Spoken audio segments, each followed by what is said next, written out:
There's hope for my city. We are the chosen ones. We are the light, reflecting His only Son. Well, welcome to Hope for My City podcast. Man, it's always a blessing to be able to do this right here in our city in Waco, Texas. You always hear me say that I'm blessed and encouraged because I am, because of the opportunity that I have. Today, as normal, we have my co-host, Chief David Williams. And Chief, you want to say hello to everybody? Hey, what's happening, everybody? It's good to be back. We got a good show tonight. Yeah, man. And listen, now that the camera has panned over to this side, it's no secret now. Walter Abercrombie, right here out of Waco, Texas, man. Straight University High School. Did I say that right? You did. Man, straight, Baylor Bear football player, pro player. Did I say that right? You did. Pro player, man. Went to the Eagles, to the Steelers. Did I say it right? You did. And then what am I leaving out? Help me. From the Steelers, I went to the Eagles. To the Eagles. Got a football with signatures on it that has the Cowboys and the Eagles playing that he shows me every time I go to the house. It's on display. But Walter Abercrombie, man, I have the privilege and the honor because of my amazing wife to be able to call him Uncle Walter, man. And so let's give a hand clap. Hold on, let me see. Let me find something. No, that's not.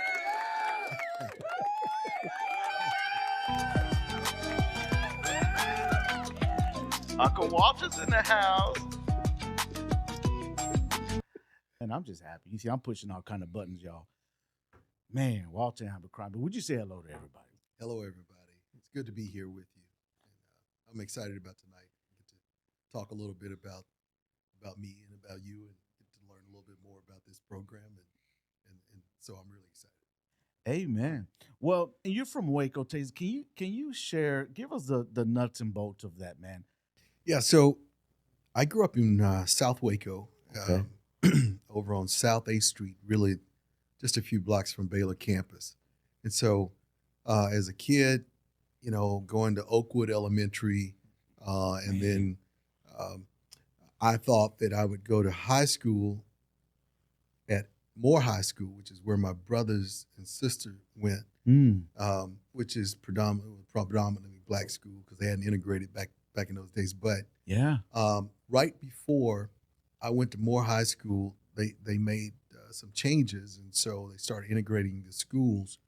And so I went from Oakwood Elementary to South Junior High School in the 7th grade. And then from South Junior High School, we then were bused to University High. And so rather than being a Waco High Lion, which is what my siblings were, my older siblings, Okay. I ended up being a University Trojan. And I didn't know nothing about the Trojans, but we tried to make our presence felt while we were there. Wow. Man, so while you were there, what are some fun facts that you could share? At university? Yeah. Well, let's see. I think I may have been the largest guy on our offense. Okay. So I was a running back, Yeah. but I weighed as much as some of the linemen, and so we were not very good. But so also, I think that's where I fell in love with football. I really did. I think just the adversity and not being very good, the success was elusive. Like, you couldn't win a game, man. Everybody out, had so much more talent than we did. But it just made me work harder because I felt like there's something there worth achieving, in athletics. So I got my body right and I kept working hard. And so when I became stronger, of course, being in the backfield, I had some power when I ran the ball. And so I started seeing, just tidbits of success that continued to build throughout high school. And ultimately, I caught the attention of college recruiters. And so I ended up getting a couple of offers to go to college, and one of them was Baylor. And so I just continued that just, little bit at a time, try to improve every day. And so it ended up working out for me. I've been very, very blessed, man. Yeah, man. So what did that feel like? Like traditionally in the family, had that ever happened before, as far as colleges, within athletics and the football and stuff? You know, I had some athletic brothers. Uh-huh. They all play sports. Okay. My oldest brother, Joanne's dad, Yeah. was a football. He was the big football player in our family. Really? Extremely talented. He was very smart. He ended up going to North Texas to play football. While he was there, he played with Joe Green. Oh wow. When Joe Green was there, and so I, as a kid growing up watching him, that was somebody I was like, I'd like to do that. He didn't go to school on an athletic scholarship. He went to school on an academic scholarship. That's how he was at North Texas, because he was very bright. Wow. And so I wanted to be like him. So while I was honing my skills on the field, I was also paying attention to the kind of academic success that he was having in the classroom. Mm-hmm. And so that really inspired me in a lot of ways. My other brother, James, was a linebacker. He played in high school. He went to Vietnam right after high school, so he didn't get a chance to play college ball. Mm. Roscoe was a baseball player, the big, tall, light-skinned guy. And he was a hero to me in a lot of ways, just because he was so talented. But yet, he never really did a whole lot beyond high school. But yeah, that's kind of, even my sister. My sister was athletic. She was tall. She was, I think 6 feet tall. Yeah. So I come from a family good size. My dad was big. Yeah. And so anyway, I was blessed with size and speed, and then I had some good role models there to kind of follow. Man, that's awesome. I remember when I first was really met the family at a Thanksgiving. I'll never forget, because you were talking about size and everything. Yeah. And I'm a little shrimp. I'm a little Hispanic guy. Stuff. And but so I remember Joanne was telling me, my dad's gonna be there. I want you to meet him. My aunt, my uncle. I'm like, yeah, okay, great. I didn't know anything about anything, right? And so, I remember we showed up in there, and I'm like, oh, okay. I'm looking up at everybody, because everybody's really tall. Yeah. And, we go outside, and I'm trying to bond with the fellas. We're all guys out there, the uncles, and, Right. And I remember James and everybody was like, hey, you want to play some, so we got James, and then what's Roscoe? Well, Roscoe. Well, no, it was James. James was tall as well, right? Yeah. And said, hey, you want to play some catch? And I was trying to picture how this was going to go down. And I'm like, you know what? Nah, I'm good. I'm just going to sit and watch, because everybody's towering, Well, I didn't know that, everybody were football players and played athletic. I remember I went inside and I started seeing, memorabilia from football and stuff. And I was trying to figure, and Joanne had told me a little bit just in passing, but I mean, we didn't talk a lot about it. Then I remember seeing a reel that she was saying, put it on. She was telling Aunt Kim to put it on. You didn't want to put it on, but Aunt Kim put it on and said, yeah, we'll just show you. And I think she said her dad put it together. Is that right? Or somebody, right? Video, yeah. Yeah, it was a video, highlight video. Mm-hmm. And so I didn't know anything about anything. And I'm like, wait, hold on. That's Walter? And you see him zooming by and shaking people, juking them. And I'm like, oh, my goodness. I said, you played? Then I seen the Eagles and then the Cowboys was playing. I was like, oh, snap. It was over with after that. I was like, oh, my goodness. I get it. And I seen the highlight reel. But we had a great time, with the whole family back then, starting those Thanksgiving traditions and everything. But anyway, you were talking about how your dad was tall and all that. So, so no, I think that, did you have a question, Chief? No. Okay. Not yet. Go ahead. And so, thank you for sharing that inspiration, from us, giving us an insight on how that went down. And so you were to where you had schools calling you, and then you said Baylor was interested. So what made you decide on that?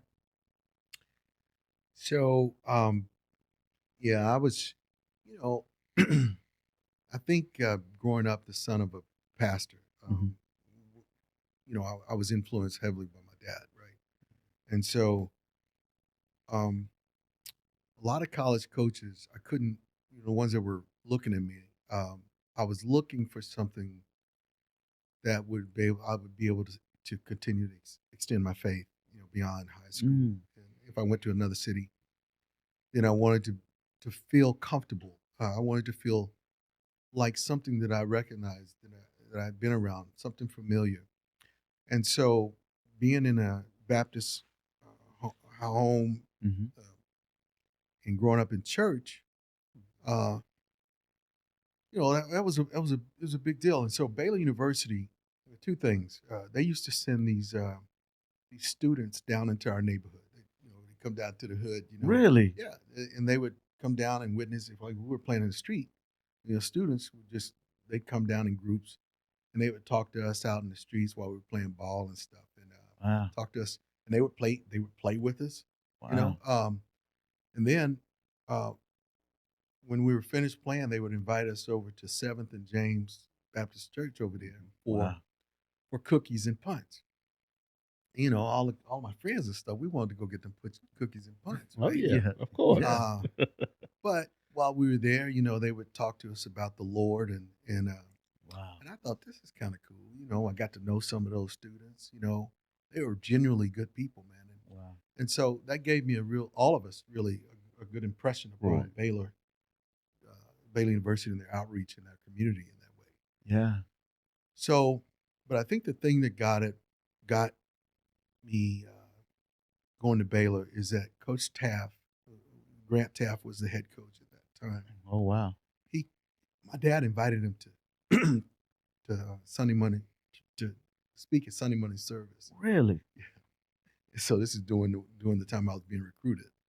So Coach Taft came to Killeen, Texas, was the main speaker. Church was packed because he was a big Baylor University head coach. Oh, my goodness. And so the church was packed. And I never will forget, he preached a sermon on David and Goliath. He's an ordained minister. Really? As well as a head coach. But he preached this sermon. And it was one of the most motivating, inspiring things I'd ever heard. And man, I mean, I just remember, everybody was, the hands was up, Wow. and ladies were rocking. I mean, it was just like, you had one of those, preachers that would come in and Yeah. and preach those sermons, but he did it in a great way that appealed to me, and I thought, man, I trust this guy. I could probably play for him. So that's what did it, and of course, the influence that he had on a lot of the members of the church and my parents. My mom felt pretty safe around him. That if I went to Baylor, he'd take care of me. Yeah. And so I made the decision, and I'm thankful I did. Yeah. God blessed that decision to Yeah. allow me to go on and to live out a dream that I always had as a kid, is to play professionally. And so it didn't happen the way I thought it was going to happen, but at the same time, that's how the Lord works sometimes. It's not your plan, it's His plan, but I just was a good steward of that plan. That's good. Man, that's awesome. Thank you for sharing. That's man. good. That's good.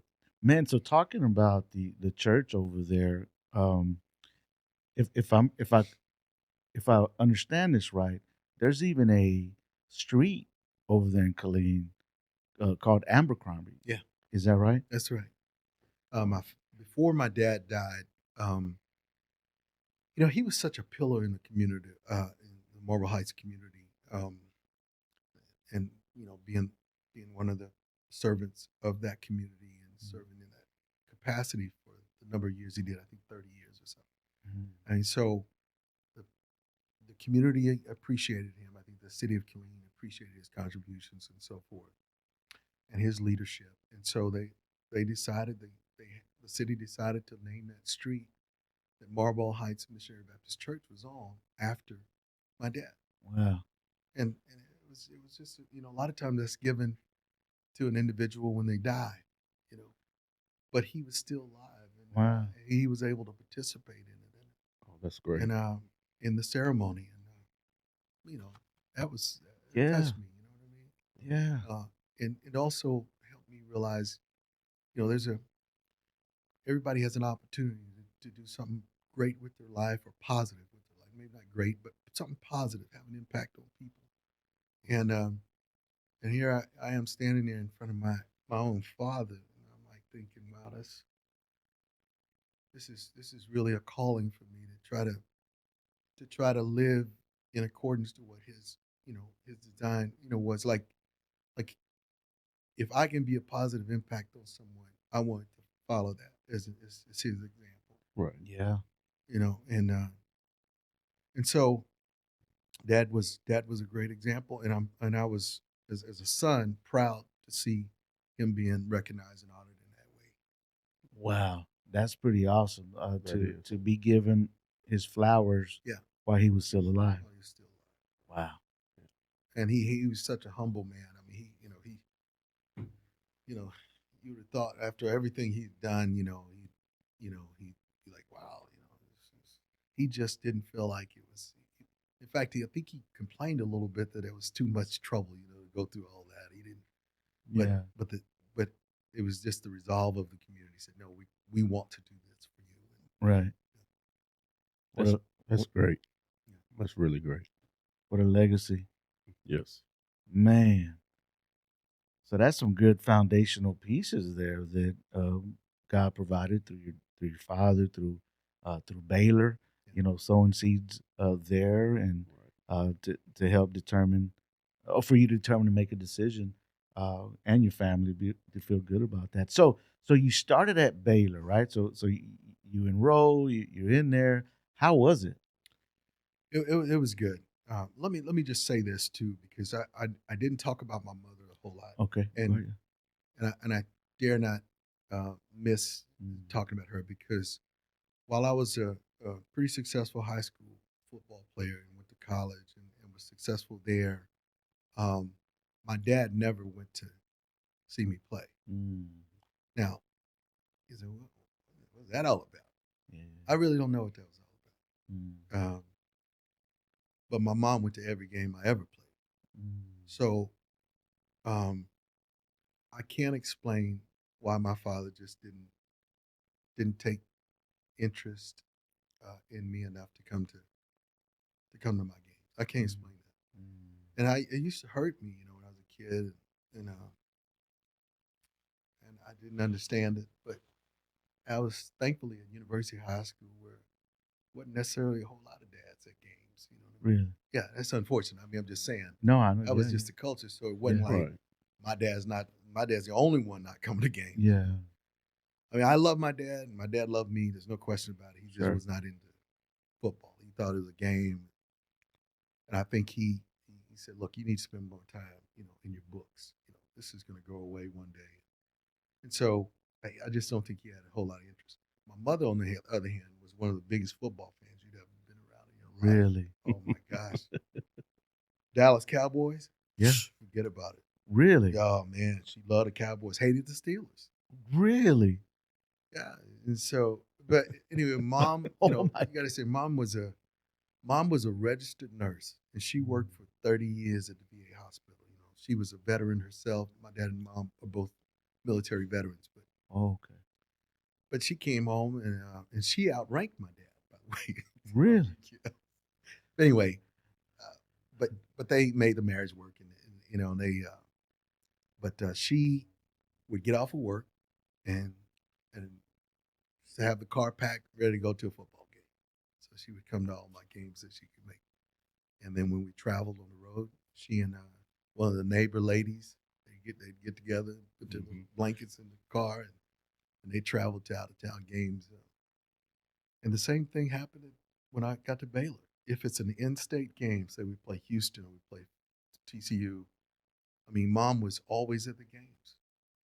Now that I have children, to see that, I mean, I know what it takes for that kind of sacrifice. Oh yeah. To get off of work, load up the car, Mhm. go see your kids play. Yes, you have sir. children. Yes, I have Okay. one in college now. Okay, so Yeah, I understand. Yeah. Yes, sir. And it took me, I think, until I had children to understand really and to appreciate the value Right. that parents, provide in terms of going going to those contests because they're not always exciting, Right. It's just a sacrifice you give when you love your kids, And so I'm very appreciative of my mother and her commitment to coming. And so when I went to Pittsburgh, she didn't like it. She wanted me to talk to the owner of the team and tell him I'd rather play for the Cowboys. I don't think she understood how it worked. But anyway, That was her heart's desire. That was her heart's desire. Can't you just tell them that you want to play for the Cowboys? And I'm like, Mom, it don't work that way. Man, okay, so hold on. Yeah. So during that time, who was playing for the Cowboys? And they had Tony Dorsett. And of course, when I was a kid, it was Calvin Hill was the running back. Right. Bob Hayes. I mean, Yeah. Tony, the wide receiver. Oh gosh, he's just going. I think they're trying to get him in the Hall of Fame now. But I remember on defense, Too Tall Jones, Harvey Martin. Yeah. Too Tall Jones. I remember that. Yeah, Too Tall Jones, and then of course he had a long career. So wait a minute. When by the time you made it to the pro, he was playing. Yeah. So okay. So you were playing for the Steelers at that time. Yeah. And this is who was playing for the Cowboys during that time. Wow. Yeah. The fullback, the big thick leg fullback. Gosh. What was his name? He's number 44. Yeah. You remember? He was. Oh, he used to do the blocking, but he was real. Newhouse? Was it Robert Newhouse. Robert Newhouse. Thank you. Yeah. Robert Newhouse. So he was in the backfield. Well, so I kind of looked up to Dorsett and Newhouse, running backs, and I was running back. Yeah. So when I went to the Steelers and we played the Cowboys on Monday Night Football, it was the first time I'd ever, and I was scared to death because I'd grown up watching these men, for the Cowboys. I didn't see a whole lot of Steeler games as a kid. Right. So I'm now about to line up and play these guys that I grew up watching. And they were bigger than life to me. Mm-hmm. Oh, man. And so I'm telling myself before the game, hey, man, just do like you do, man. Do your thing. Right. You didn't get here by accident. And I never forget one of the plays, and this is just, these guys were older. So I'm a rookie. They're older, they're veterans, And I took a sweep out to the right. And I never will forget, Too Tall Jones was on the right end. And as I'm blowing, man. I'm taking off and I'm going and I'm about to hit the corner. That corner I normally hit when I turn up field and get 10 yards, right? Well, I'm going and I passed Too Tall Jones. I mean, I see him. He's still trying to get out of his stance, and I'm just gone. And as I'm about to turn upfield, I feel something pulling me like this. And then I got brought down. I'm like, who is that? I didn't see this.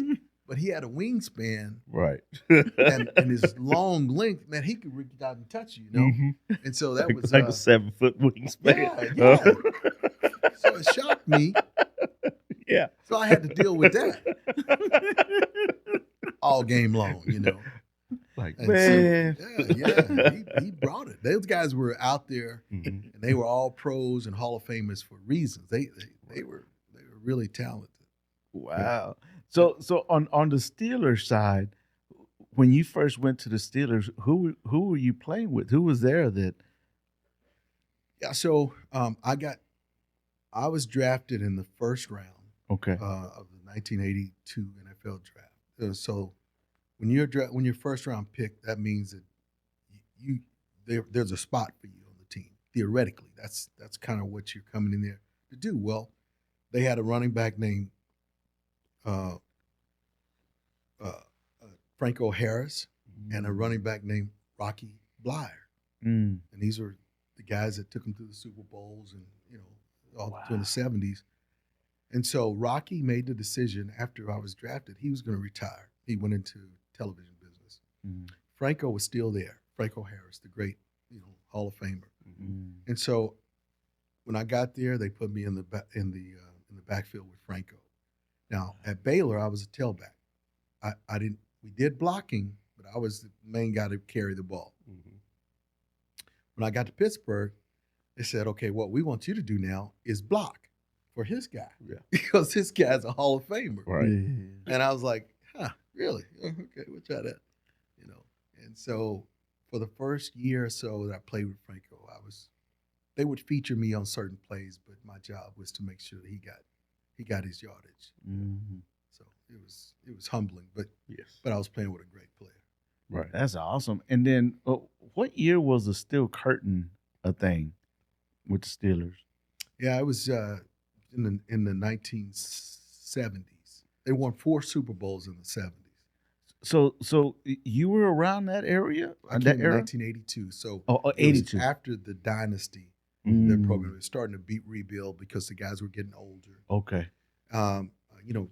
So when I got there, like I said, there was Lynn Swann, John Stallworth, the 2 great wide receivers, Benny Cunningham, the tight end. Oh, yeah. On defense, it was Jack Lambert, all-pro middle linebacker. There's Joe Green. There was L.C. Greenwood. I got to tell you a funny story about L.C. And Mel Blount, the great tall all-pro cornerback, Donnie Shell. I mean, it was just, it was on. And all of those guys, because of the 4 Super Bowls they won in the 70s, were all kind of all pros, future Hall of Famers. And so I had a chance to go to a veteran team that everybody knew. And I think because of their success as players, it was a blessing for me because I got to a team, not guys with the field with a bunch of mature players, guys that had families, children, established in the cities. Right. So as a young player, to be around that kind of veteran leadership was really, I think, crucial for me. And I was blessed to be that. Now, I went to Philadelphia. It was completely different. They're all older guys. When I finally, after I've been a Steeler for 6 years. 6 years. The Eagles picked me up. I got cut by the Steelers after during my 7th year. Yeah. So I go to Philadelphia, and they're all young guys. And one of the reasons Buddy Ryan brought me in to the team, he was the head coach at the time. He said, "Look, I've got a lot of talent here. They're all young. You've been around for a while. Can you provide team leadership for me while you're here? We don't expect you to play a whole lot. Probably going to play special teams, but I need your leadership." And I said, "Yeah." So they paid me for 2 years to do that. So that's great. Yeah. Man. And so some of that, so obviously you played against the Cowboys. Yes. That's what you were talking about, right? Yes. So you played against the Cowboys. Any stories from any of that, of the time that you played against the Cowboys with the Eagles? With the Eagles? No, it didn't a whole lot of stories because I was there for such a short time. Okay. And I do remember, putting on I have a, I think I was returning kicks or something during my time there. And I'd never done that in my life, really. Because I didn't return kicks at University High. Yeah. I didn't return kicks at Baylor. Yeah. And I didn't return kicks in Pittsburgh. So, but I'm a running back, and when you're not starting, which I wasn't starting my first year in Philly, you got to find a way to make your money. You got to earn your keep, So they put you on special teams, and you go out there and you make your money. You know what I mean? Mm-hmm. You run a kick back, or you punt, or you're blocking on some of the other special teams. I mean, you just got to. Well, anyway, I'd never done that, so I don't know why. I don't know why they did that, man. But I didn't know what I was doing. I was hoping every kick was going to go in the end zone, but sometimes kicks didn't go in the end zone, So I learned how to be a return man. it Yeah. was nothing special, but we got it out to the 20. There you Wow. go. So at the Steelers, you played against the Cowboys, and then with the Eagles as well. Yeah. Man, Yeah, I can't remember exactly how many times we played with when I was with Pittsburgh. I know we played that Monday night game, that first game that I remember, my rookie season. And we probably played them a couple more times. But sure. in Philadelphia, we were, they were in the same Oh yeah, same district, so rivals That's big it. time. But twice a year. and so in the I remember I had got a football signed by Randall Cunningham. Yeah. And I remember one time I brought that up to you, and you said that I might have been wrong, but just correct me, that he mentored you in some way or something. Is that right? Well, Randall was a younger guy, Okay. so You poured into him? No. No? Randall was just, he was just a good dude, man. He had been in Philadelphia for a couple of 3 years, but anyway, I got there. I didn't have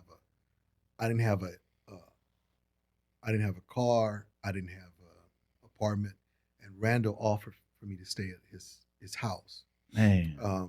He had a condominium that was right over in Cherry Hill, New Jersey, which was, just right across the bridge from the stadium. Yeah. So he said, "Look, man, this place is empty. You're welcome to it." And so I stayed at Randall's place for almost the whole season. Really? Yeah. Wow. Yeah, because I remember I brought up that I had that football, and he signed it, and I remember you told me a story like that. So I thought that was pretty cool. Yeah. Randall That was a good Cunningham. man. I think he's in the ministry now. Is he? Yeah. I think he pastors a church Wow. in Nevada, I believe. What position did Randall play? He was a quarterback. I thought so. Yeah, really talented guy. Really? Very Really talented. talented. Yes, Yeah. sir. He could run. He could throw. He had a wide receiver named Mike Quick. Mm. Mike Quick and Chris Carter. Mm. And so he had some really talented receivers, and he could go himself. So Oh yeah. if you tried to cover the guys too much, he'd take off on you, man. He had the long kind of legs and his long strides, and he would just eat defensives alive. Really? Yeah, he was really good. That's awesome. Yep. It is. That's really awesome. So you've been at Baylor. How long now? So you were playing in the pros. Yeah. And then at what point did you land back with here in the hometown for Baylor? Yeah. Okay. So I was with the Eagles, and Buddy called me in, and he said, "Look, I just don't think your legs are doing what they used to do. You're up in age now, and he said, so we're going to release you, and we've got some leads on some other teams if you want to play, continue to play." And I was, quite honestly, I was ready. I was tired. I was ready to go home, back to Texas, and so I accepted that release, and so I decided I came back.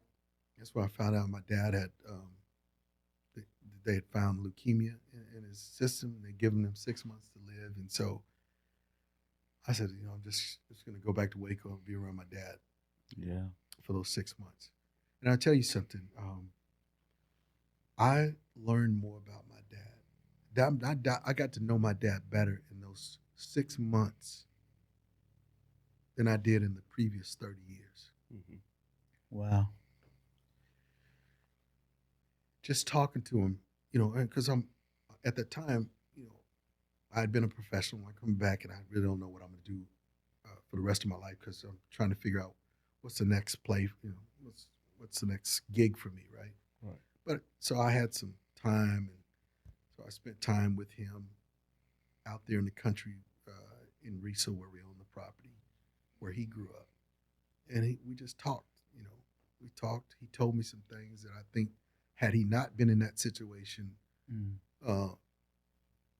probably wouldn't have told me. But he shared with me, and I'm a man now. I'm a young man, but I'm a man, and he shared with me some things about his past that I didn't know about. Oh. And so I just, during that time, I was also able to come to grips with the fact that he was going to die. I was able to process that. Mm. And so my questions were very pointed. Like, Right. What, not not without mentioning it, but just knowing, okay, I need to pay attention to whatever he says, because this is it. Right. You know what I'm saying? Anyway, Yeah. that was my experience returning home and getting to know my dad that way. And so during the time, I think I was talking to him. He was like, "Look, why don't you go back to school? Get your advanced degrees. You got time, before you get started with a family or, job somewhere. Just maybe further your education." So I did.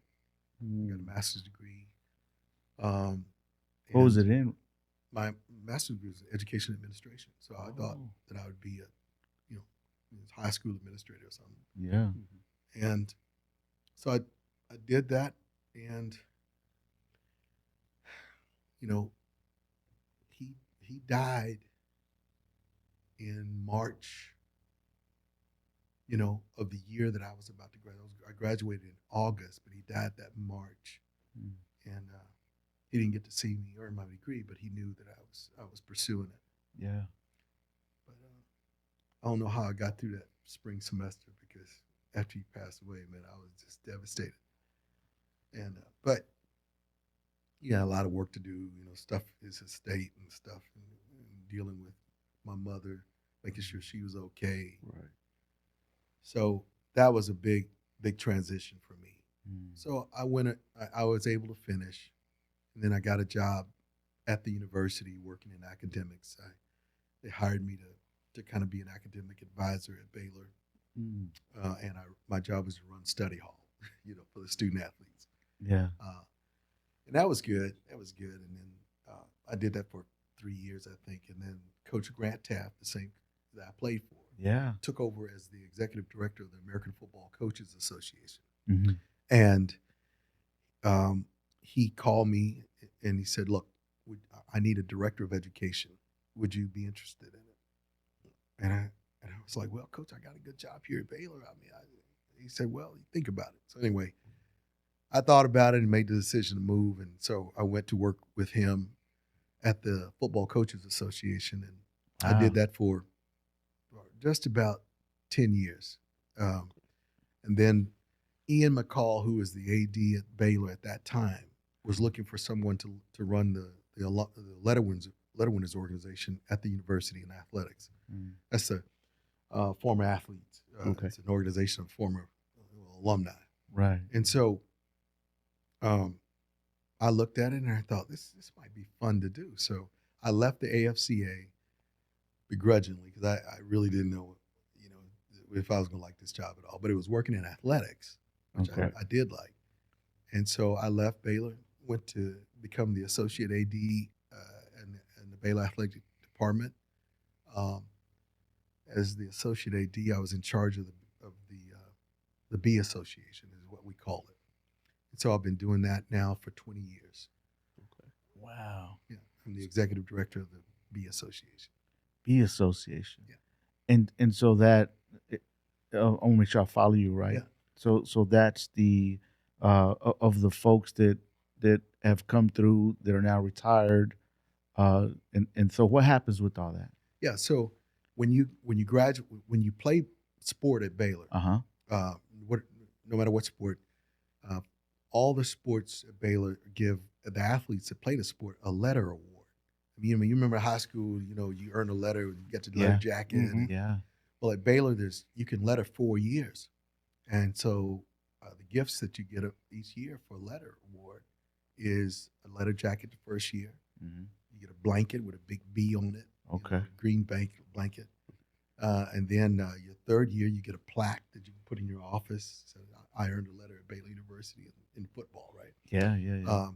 And then your senior year, we give them a letter winner's ring with it's a gold ring with a B in the green stone with a B in the middle of it, and it's very popular. A lot of players traditionally have loved that ring. Yeah. And so they stay 4 years to get that ring. Wow. So that organization, the purpose of the organization is really just to keep former players, to keep athletes engaged with the university, to try to encourage them to buy season tickets, to come back. It's always good to see some of the older players come around, some of the younger, the guys that are currently playing now. And, and you're talking about no matter what sport you're playing, when you go back to your hometown, you're sort of an ambassador for Baylor University. And so there's a great value in that for the university to have those former athletes go back to their hometowns and have good feelings about Baylor. Yeah. They talk it up at their church. They talk it up at the barbershop. They talk it up. And so we know that. And so that's what we do. Our job is to keep them engaged, keep them involved, and keep them coming back. Yeah. That's great. No, that is. Thanks for educating us about that. I know that, man, we just had a mod, Washington in here. Yeah. His wife is Jennifer. Yeah. Washington, and I know just love them, man. I love that couple. Yeah, no, they're awesome. Yeah. He's a really, really good friend of mine. Okay. And so, but we were talking when I was interviewing him, and then he was reminding me of his wife and how athletic she has been. And she was a track star, and man, anyway, that was impressive when I was finding out about her.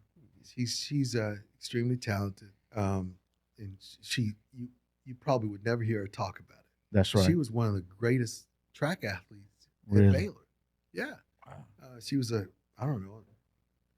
12 or 13-time All-American. I don't know, but she was an All-American athlete. And the reason I know that about her is because she served on the board of directors of the Bee Association, the organization I work with. And so I got to know her, while doing her time as serving on the board, and just became, and just grew more to love her, and then getting to know Ahmad, through their relationship, I just think they're a cool couple. They are. That's an amazing family. Yeah. But no, that's awesome. Yeah, I remember one time, I don't know what I was doing over there at Baylor. I was looking for something, I don't know, and somehow I walked in, and I was at the wrong place, and they're like, no, I'm sorry, sir, this is the Bee Association, whatever, and Walter Abercrombie. I'm like, wait, Walter? I said, Uncle Walter. I was, hey, where's he at? I said, I'm sorry? Uncle Walter, tell him what's up.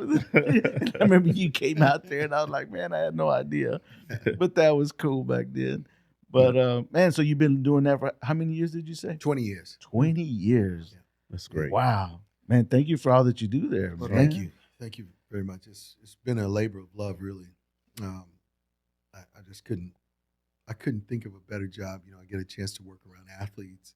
Yeah. I get a chance to go to the sporting events, and we have, like when we go to a bowl game, we normally have a big party for a lot of alumni that want to come to the bowl game, no matter where it is. Yeah. If we go to the NCAA tournament in basketball, men's or women's, we're throwing a party for alumni that come out or going to the games. And it's a place for them to gather and hang out. So it's been a lot of fun. It really has. My job is to recognize former athletes and their contributions to Baylor. So what we do is we bring them back, invite them back to the games, certain games, and we'll honor one or two former players at one of the games. Yeah. We did it last year in football. We did it in baseball. We did it in men's and women's tennis. We did it in softball. And so, and we did it in men's and women's basketball. So, right. So I get to call these guys and tell them, look, Baylor University wants to invite you back and honor you at doing timeout at one of the games. I haven't had a guy turn me down yet. Wow. Right. It's one of those things where that's great. I get to give out love, man, to folks, for what they used to do. Yeah. And it's really a fun job. No, that's awesome. Well, so with that, how has it been your opportunity to be able to work with, one of the greats of our time, is RG3? Yeah. And it's just amazing to see his career just kind of take off like he has. Extremely gifted. Maybe one of the best athletes I've ever been around. Really? Extremely gifted. I mean, He could throw, he could run, he was smart, he had moves. I mean, and he was a leader, on campus. Mm. So Baylor's very blessed to have had him to come there from Copper's Cove, right down the road. And my understanding is when we were recruiting him, Mm-hmm. The coach that was here now didn't really want him to play quarterback. Okay. They thought that he should be a cornerback. Right. And so, thankfully, Browse came in because Browse wanted him at quarterback. Yeah. And when Browse came in, he started working with him at quarterback, and he turned out to be, Heisman Trophy guy. Yeah. Right. So, sometimes, I learned throughout my career that really I don't know if it's divine intervention or what, but sometimes coaches can have a guy out of position. They'll play him over here when he really could be better over here. Right. Yeah. But it's a choice you got to make, and sometimes it works out, sometimes it doesn't work out. But in Robert Griffin's case, it worked out to perfection because Browse was the right guy that could develop him into that kind of talent, a national talent. Right. Yeah. That was a big deal for us. Yes. As you can tell, I'm not all into football. Like I don't know all the Right. behind the scenes or a lot of the language, but I know that with the new stadium, and I maybe haven't looked at all of the stuff, but I know part of the new stadium that I looked at on this side by I-35, if I'm not mistaken, there's like a statue of RG3. Is that right? Yeah, there is. Yeah, and I thought that was pretty cool. Mhm. I mean, how is that hard to make it to be able to get a statue of you like that? So we've got statues of a few athletes around Okay. campus. Okay. There was a group of basketball players Mhm. back in the early days, and they were called the Immortal. Anyway, they were going on a train to play a contest. I can't remember the details, so forgive me Yeah. if you're out there in the audience and you listen to me butcher this story. Yeah. But what happened is they were all killed on the except for one escape. But these members of the Baylor basketball team were killed. It was 6 of them, and they're called the Immortal Six. Okay. And there is a big memorial for them on campus. And Okay. so it's a statue with several players that are standing near each other. Gotcha. And it has their names by each one of the statues. Yeah. Then there are a couple of busts of donors, like John Eddie Williams, who gave the money for the stadium or the field. Sure. Over there, McLean's. And there's a kind of a bust of him right outside of the stadium, over near the Robert Griffin statue. Right. Okay. And then Baylor has something that's very unique.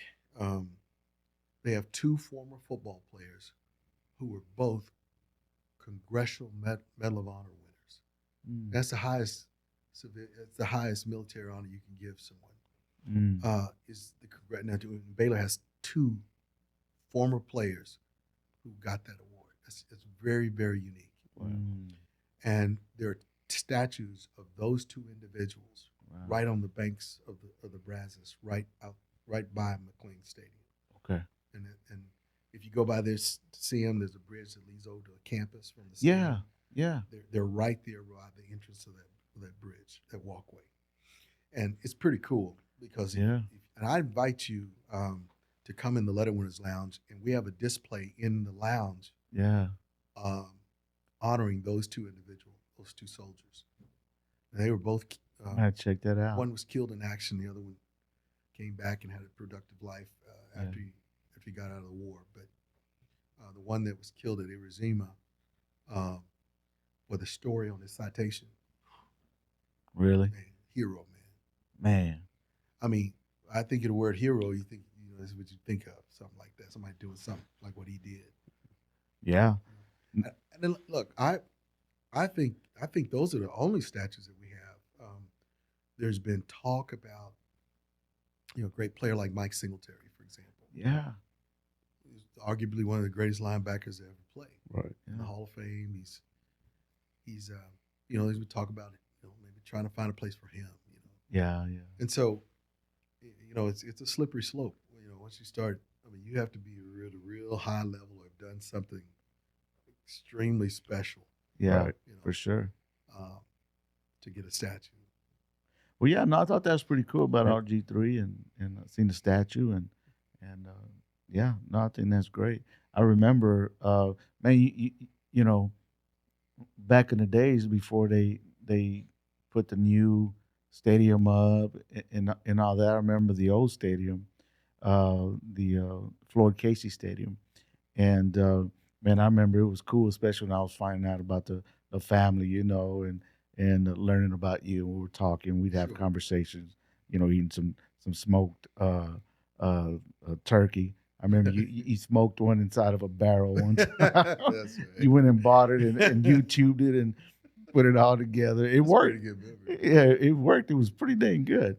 But I remember we talk over that, and I remember then passing by the stadium, and I would, they would put these big old banners come down. They would hang down, and it would have certain athletes all around the stadium. And I remember they had one of you. And I was like, well, I'll be darned. That's Uncle Walter.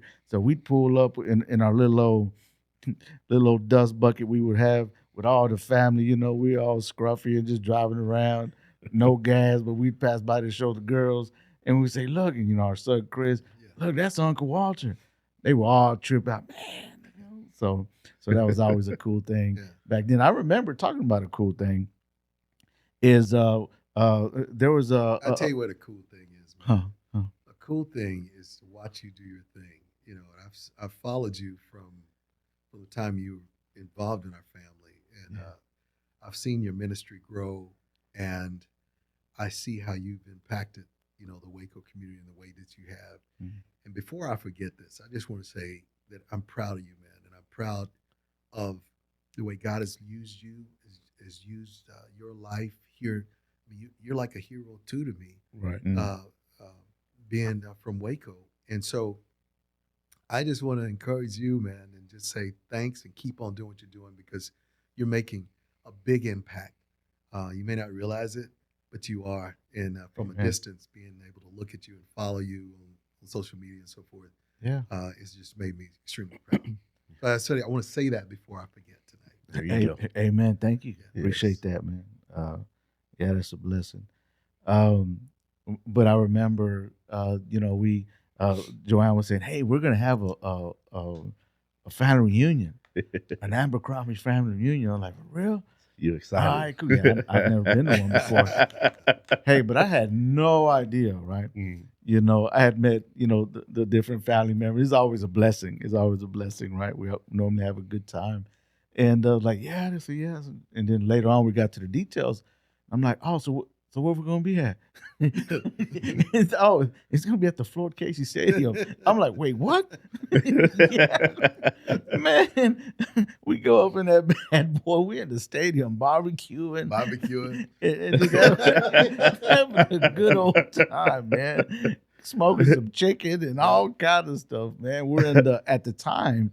What do you call it? The what's that area? It's like a special area. Letterman's yeah, room, yeah. Man, we call it the B room. Yeah, the B room. Man, it was nice. Like big dogs go in there, and then we were eating in that bad boy, man.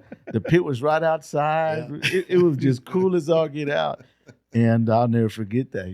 Just cool moments like that, and. But anyway, that's been a blessing. I wanted to ask, as we're together here with Chief Williams, man.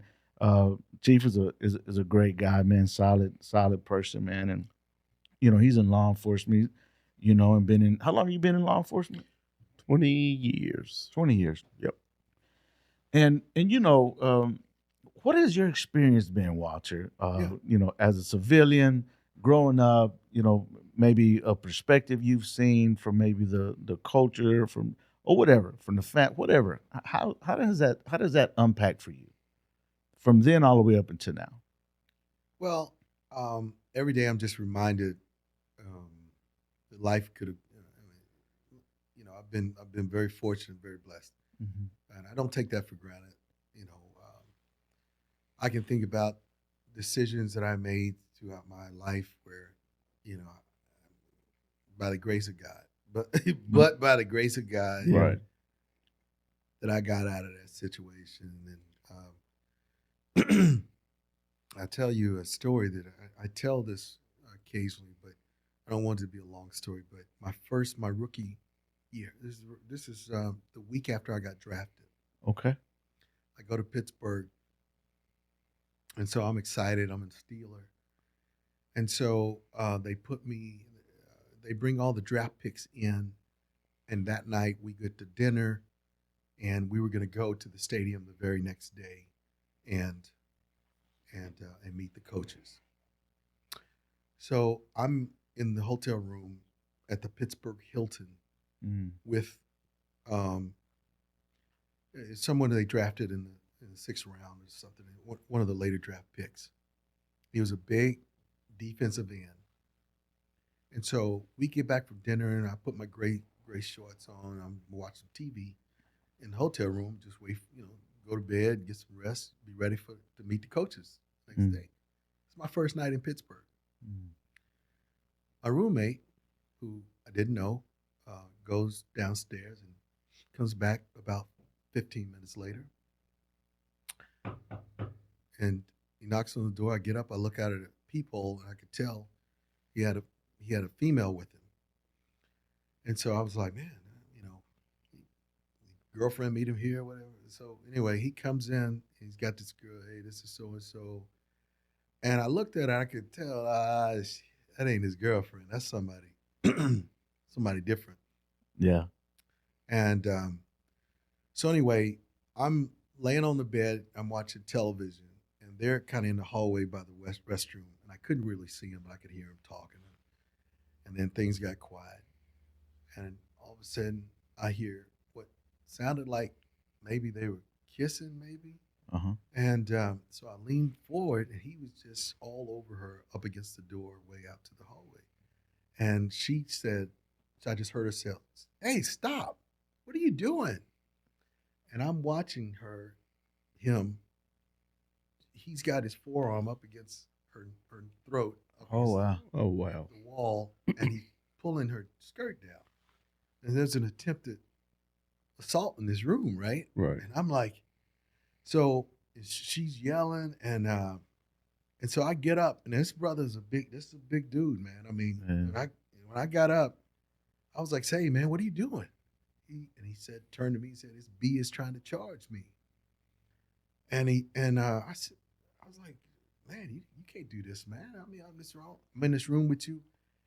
So he opens the door, and he tells her to get out. He takes his foot, and he pushes her as she's leaving. He just pushed her in the back and then tried to slam the door. But I never will forget this. When his leg got in the middle of her back, I just saw her. It was like somebody shot her out of a cannon. She went flying up against that wall on the outside of the hotel room. And I'm just thinking, man, what did you just do? Well, right. He was like, hey, man, the chick tried to charge me money, man. I mean. And so, anyway, he settled down. He's sweating. And so he said, oh, well, I'm going back downstairs, or I'm going to get something to eat or something. But he left. But while he was gone, I get this knock on the door. So I get up and I go to the door, and there's 3 members of the Pittsburgh Vice squad that were standing in my door. Now, this is my first night in Pittsburgh as a draft pick. Yeah. I hadn't made the team yet. Oh, man. And they got a report that there was an assault in this room. Oh. And you need to come with us. Man, I never will forget, man. I had to go with them in the elevator, go down to the first floor and walk to the police cars outside. And I just remember thinking, how did I get here? What? Right. My mom was and thankfully, the media at that time wasn't like it is now. You know, there was Right. no media down there. Man. You know, is the number one pick. The Steelers is now in a police car going to the police station to get questions. Oh man. I went down there and I just told them exactly what happened in the room. Right. I said, hey, Mhm. I don't know this guy. You know, they got into a tussle. Looks like I know he's kicking her out the room. You know, I just told what happened. Well, thankfully, the girl that he had, she was one of the girls that works.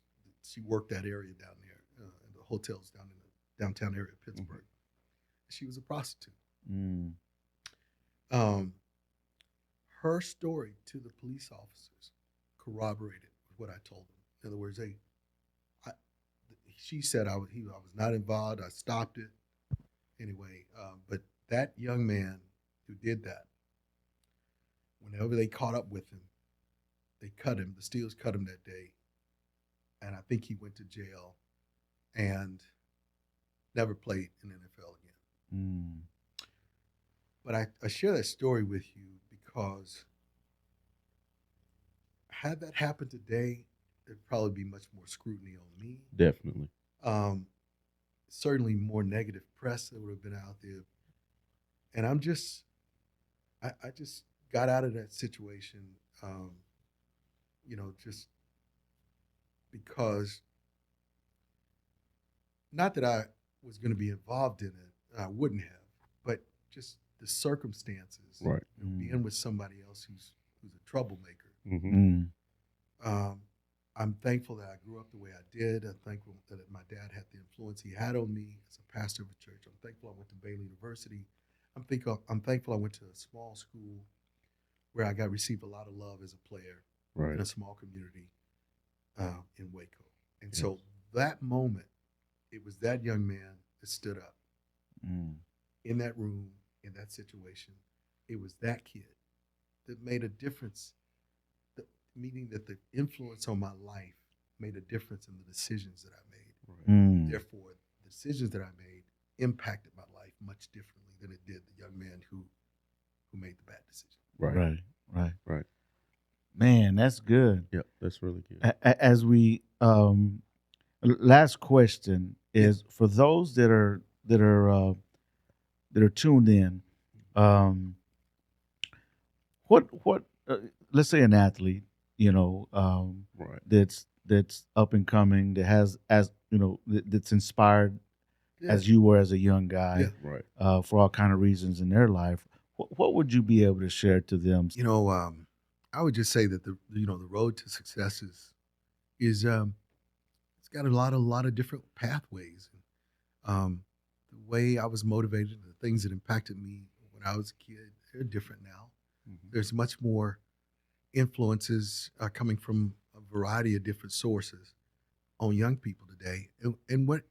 But what hasn't changed is are you willing to work? Are you willing to put in the effort to get better at what you want to do? Right. Are you willing to put in the effort to learn your skill, whatever that is? I mean, so I think time, dedication, effort, you know, and I always feel like, you know, just stay connected to the Lord, you know, because I think that if you pray earnestly, you know, Lord, help me become the very best servant I can be, no matter what that is. Right. It might not be being a pro football player, Exactly. but it might be somebody who's impacting as many lives in the ministry as you are. Right. It's a different pathway to success. And so, or being someone who has a tremendous amount of responsibility in a very hostile environment sometimes, Yes. but yet you're impacting young people Right. in your position as leadership. And they're looking at this man over here and go, man, you know what? I like that hat he's wearing. Right. I might want to wear that one day. Yeah. And if he can do it, then I can do it. And so I would say, and I'm telling you, I know I can just look at him and tell this wasn't no easy road for him. No. He had not to at put all. in some time. He had to put in some work. And so Yes, those sir. things are still consistent. You Mhm. got to be willing to do that no matter what area you want to succeed in. And if you do it, you know, God sometimes blesses you. He takes that work that you've put into it, the seed that you poured into that, Yeah, and he'll make that grow. Right. that's right. I strongly believe that. Mhm. And maybe I'm just crazy, but I No. believe it, and I'm just grateful that it's just works for me. God has worked for me, and I believe those things. So that's what I would say. All right. I got a question for you. Let me throw something at you. Okay. So I listen to you and you say, sowing that seed. All right. What I'm asking you right now today is I know a lot of young college athletes, with my son being one of them. A lot of high school athletes. I have a son who's in high school as well. Both of them are really avid football players. Mhm. Okay. Um, and the question I'm getting ready to ask you is about sowing this seed. Okay. Because I know how, like you said, society has a lot of different influences on our children today. And and I know that it's really hard for young black men to really make good decisions because there's not I would say a senior male figure in the house to help them with making those better decisions. Yeah. So, of course, these young black men, they look up to us gentlemen here with a little bit of wisdom. And so I'm asking you with wisdom, what would be one of the best things or the best advice you could give? And you gave great advice to an athlete. I know that we focus on our ability to play ball, but like you said, what happens if you get hurt? What's you gonna fall back on? So my question for you is, what advice would you be able to give a young man on being able to not only be a good athlete, but also that they have to be a good student as well? That's a really good question, and I think that the thing that my dad, I talked about him not coming to my games. Mhm. I don't know. There was some kind of balancing, something that balanced things in the way I grew up that provided, because I never took football that seriously. Right. Because he just through the way he was, always impressed upon me there's something greater, Right. there's something more important that's going to carry you a lot longer than that dang game you're playing. Right. He was like, Right. "Oh, football a game. I don't have time for that game." Right.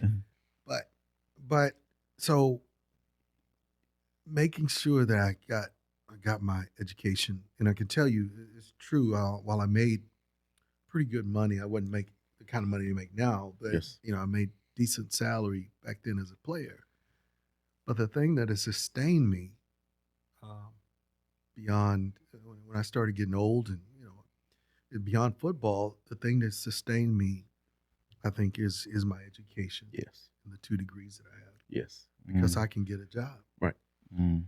And so I would say, if you're a young athlete, then try to take your academics seriously, because injury happens, something else comes along and distracts you, or maybe just the opportunity. Your coach, your coach doesn't like it, whatever. It could be 1,000 things. But if you can control your destiny if you're focusing on your grades, because the chances are you're probably going to get a chance to go to some college. Right. And you get a degree.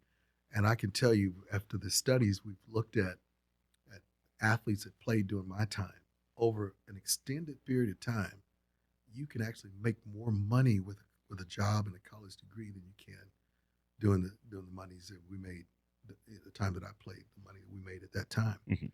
And so that made a lot of sense to me when I was able to see those figures. And I'm Right. like, oh, okay. And I'm getting a free education over here, but it's not free, but Right. You I going to can work go to every school. day. Yeah, I go to work every day. Yeah. And but there's a benefit to it, Right. and I understood that, and so just because my dad de-emphasized sport and emphasized academics. Right. Wow. The reason I laugh is because that's what I told my oldest son all the time. You know, when he was in high school, I was like, dude, I could care less. If you got an athletic scholarship, Yeah. I could care less. I know you're an athlete, okay? You're good. I want you to focus on your academics. And the coolest thing is he ended up getting hurt towards ACL, had to have ACL reconstruction his senior year and everything. Yeah. And so the schools that were looking at him to just stop calling, you know. And I'm talking about LSU was looking at him, Texas Tech, you know, after he blew his ACL, they were done. Wow. Okay. So he was a little depressed. Yeah. Okay. Well, he ended up going to go to Missouri State. Everything's all good. We've done orientation. Everything's great. Baby boy's excited. Well, of course, COVID comes along. Well, coach calls, hey, we're not going to have a spot with you. We're going to give our seniors another year. So, you know, if you want to come on as a walk-on, you can come on. But, you know, unfortunately, you're going to have to pay for school. Yeah. And so, and I'm telling him, but if we got to pay for school, you're going to stay here. You're not going all the way to Missouri. You're going to stay here. We got to pay for school. And so he was like, man, forget it. I just don't want to play football anymore. Just that fast. It just discouraged him. He was done that quick. And so we were just sitting around the table, and about an hour later, we get a phone call from Houston Baptist. And now this Houston Christian School now. Yeah. But we get the call, and the coach was like, hey, David. And he's calling me, and I'm like, hey, what's going on? I don't know who this is. You know, you're addressing me by my first name. Usually if someone's calling me, they're like, hey, Chief, you know, but hey, David. I'm like, hey, what's going on? You know, trying to catch the voice. He goes, man, you're a really good ball player. You know, we've seen your film, and I'd really like to offer you a spot on our team. I was like, hold on. Stop him. I need you to talk to someone else. I'm old David. So give him the phone. Wow. And the coach is talking. Yeah, we've seen your film. We think you're a great ball player. We think you'd be great for our organization. And everything's just great. Loving it. All of a sudden, he changed his mind within that hour. Okay, I want to play football again. You know, wow. I don't want to play. Yeah. I'm done. Now I want to play again, you know. And so, and what I'm getting at with this is because they couldn't offer him an athletic scholarship either. He said, we could bring you on as a preferred walk-on.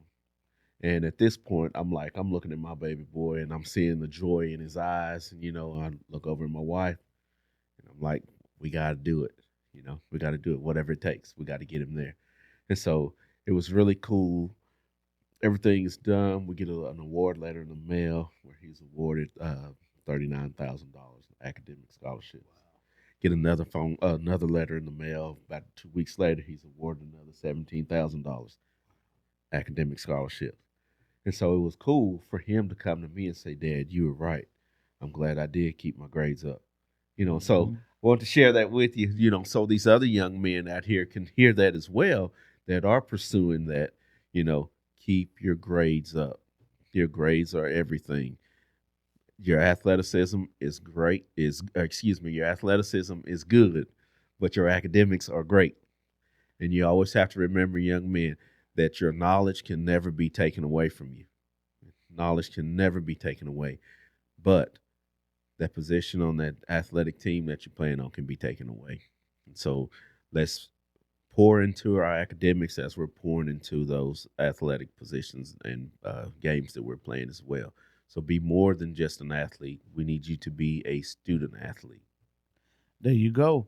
Man. Well, thank y'all for you know, conversating about that, because we got people that are parents, people that are athletes themselves and can relate to a lot of this, and I think it'll encourage folks all the way around. So thank y'all for showing up. Thank y'all for tuning in. Share this with somebody you think would be encouraged. Walter Abercrombie, Uncle Walter, thank you so much for coming in and spending some time with us today.